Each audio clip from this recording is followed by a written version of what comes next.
എല്ലാവരും അവരവരുടെ കാലത്തെക്കുറിച്ചൊക്കെ ഇത്തിരി ധാരണ ഉണ്ടാക്കിയത് നല്ലതാണ്. സമയത്തെക്കുറിച്ചൊക്കെ ഒന്ന് കോൺഷ്യസ് ആയാൽ നല്ലതാണ്. അതിന് നിങ്ങൾ വൃദ്ധരാവണമെന്നോ നിങ്ങൾ രോഗക്കിടക്കയിലാവണമെന്നില്ല. എല്ലാവർക്കും വളരെ ചുരുങ്ങിയൊരു സമയം മാത്രമേ ഉള്ളൂ.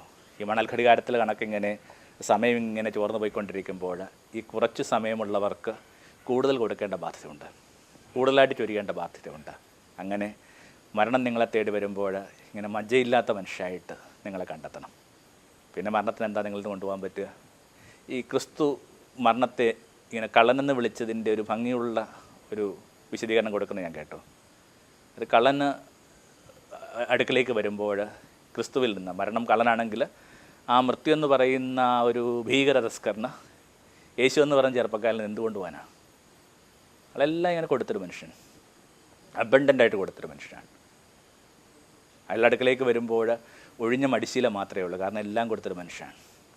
മരണഭീതിയില്ലാതെ മനുഷ്യർ കടന്നു പോകുന്നതിൻ്റെ കുട്ടികളുടെ ഭാഷയിൽ ഗുട്ടൻസ് അങ്ങനെ നമുക്ക് ഇവിടുത്തെ കിട്ടുക. ഈ സദാ കൊടുത്ത മനുഷ്യർക്ക് ഇങ്ങനെ മരണഭീതിയില്ല. ഈ കൊടുക്കാത്ത മനുഷ്യർക്കാണ് ഇങ്ങനെ മരണത്തെക്കുറിച്ച് ഇത്രയും ഭയം തോന്നുന്നു.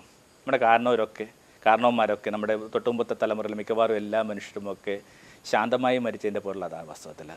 അങ്ങനെ മരണം അവരെ തേടി വരുമ്പോൾ അവരുടെ കൈവശമൊന്നുമില്ല. അവരെ യൗവനം കൊടുത്തു, ആരോഗ്യം കൊടുത്തു, അധ്വാനം കൊടുത്തു. പക്ഷേ ഇത്തരം കൊടുക്കലുകളെക്കുറിച്ച് നമ്മുടെ കാലത്ത് ഗൗരവമായ ചില സ്കെപ്റ്റിസിസം സംഭവിക്കുന്നുണ്ട്. ഇങ്ങനെ ഒരാൾ എന്തിനാണ് തൻ്റെ പ്രാണൻ മറ്റുള്ളവർക്ക് വേണ്ടി കൊടുക്കുന്നത്? അതിൻ്റെ അർത്ഥം എന്താണ്? അവനവൻ്റെ തന്നെ സന്തോഷങ്ങളെ വേണ്ടെന്ന് വെച്ചും പലതിനെയും ബലികഴിച്ചുമൊക്കെ ഒരാൾ എന്തിനാണ് ഇങ്ങനെ നുറുകി ജീവിക്കുന്നത്? ഒരു പ്രത്യേക വെളിച്ചമില്ലെങ്കിൽ പറഞ്ഞ് ബോധ്യപ്പെടുത്താനായിട്ട് വളരെ ബുദ്ധിമുട്ടുള്ളൊരു വിഷയമാണ് വാസ്തവത്തിൽ. അവനവൻ്റെ സന്തോഷത്തിനുണ്ടെങ്കിൽ കാര്യങ്ങൾ കണ്ടെത്തി ജീവിച്ചു പോവുക.